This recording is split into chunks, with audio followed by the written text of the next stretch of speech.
સુરત જિલ્લામાં આવેલી કાંકરાપાર અને ઉકાઈ કેનાલ નવેમ્બરથી 90 દિવસ માટે બંધ રહેશે।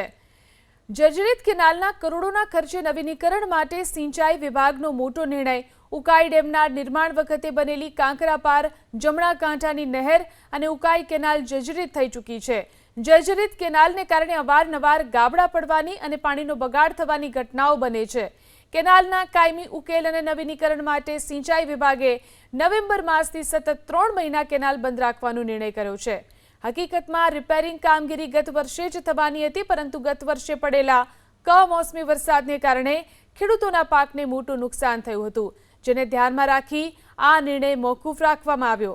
હાલ આ કેનાલની પાણી વહન કરવાની ક્ષમતા 2350 ક્યુસેકથી વધારી અને 3350 કરવામાં આવી છે, જેને હવે 4000 ક્યુસેક સુધી લઈ જવાની જરૂર છે, જેથી છેવાડાના વિસ્તારો સુધી પૂરતું પાણી પહોંચી શકે। નવેમ્બર માસથી શરૂ થનારા આ કામમાં અંદાજે 60 કિલોમીટર લાંબી કેનાલનું રિપેરિંગ કરાશે। કેનાલ સતત 3 મહિના બંધ રહેવાની હોવાથી તેની સૌથી મોટી અસર શેરડી અને શાકભાજી પકવતા ખેડૂતો ઉપર થઈ શકે છે। આ બાબતે ઓલપાડના ધારાસભ્ય મુકેશ પટેલે પિયત મંડળીના તમામ હોદ્દેદારો સાથે એક અગત્યની બેઠક યોજી। ધારાસભ્યએ ખેડૂતોને અપીલ કરી કે 90 દિવસ દરમિયાન ખેડૂતો એવા જ પાકની પસંદગી કરે જેમાં પાણીની જરૂરિયાત ઓછી હોય અથવા જે ઓછા સમયમાં તૈયાર થઈ શકે।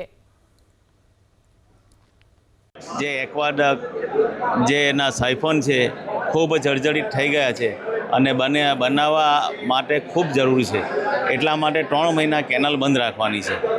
નવેમ્બર, ડિસેમ્બર અને જાન્યુઆરી 90 દિવસ કેનાલ બંધ રહેવાની છે। એના માટે આ ખેડૂતોને બોલાવ્યા હતા અને 3 મહિના બંધ રહેવાથી જે ખેડૂતોના જે કામો છે, જે ખેતર સુધીના જે સબ માઇનોર કામો છે, એ કામો જે પણ કરવાના હોય એ કામો અત્યારથી આપી દે તો એની મંજૂરી જે સરકારમાંથી લેવાની હોય તે લઈ શકાય। એના માટેની એક મિટિંગ રાખી અને ખૂબ મોટી સંખ્યામાં દરેક ગામના ખેડૂતો આવ્યા હતા અને ખેડૂતોએ આભાર પણ વ્યક્ત કર્યો। ગઈકાલે જ ગુજરાતના મુખ્યમંત્રી શ્રી ભૂપેન્દ્રભાઈ પટેલ સાહેબે વરસાદ ખેંચાવાના કારણે જે વીજળી 8 કલાક મળતી હતી અને એ વીજળી 10 કલાક કરી આપી। એના માટે અહીંયાના ઓલપાડ તાલુકા અને 84 તાલુકાના ખેડૂતોએ આભાર પણ મુખ્યમંત્રીશ્રીને વ્યક્ત કર્યો છે। હાલ અત્યારે સાહેબ એવું કહે કે પાણી અમે છોડેલા છે, પણ એ જે પાણી છોડેલા છે એ ઓલપાડમાં છે અને આ બાજુ કુડિયાણા માઇનોમાં છે। એટલે ગઈકાલે મારી બાજુ જોવાથી મેં જોયું છે, અત્યારે લોકોની નહેરમાં 2-3 ફૂટ પાણી છે, પણ મારી નહેરમાં 1 ફૂટ પણ પાણી નથી। હવે સાહેબ એવી વાત કરે છે કે 25 તારીખે પાણી બંધ કરવાના છે, પણ મને તો 15 તારીખે પાણી મળ્યું નથી। 15 તારીખથી મારું પાણી છે જ નથી, નહેરમાં જ નથી। અને એમના અધિકારી આ મયુરભાઈ અને તુષારભાઈ જે છે એમને વારંવાર ફોન કરું છું, તો એ લોકો કહે છે કે ઉપર અમે ફરી રજૂઆત કરી છે એટલે તમારું પાણી 2-4 દિવસમાં વધી જશે, પણ લગભગ છેલ્લા 7 દિવસથી હજુ પાણી વધ્યું નથી।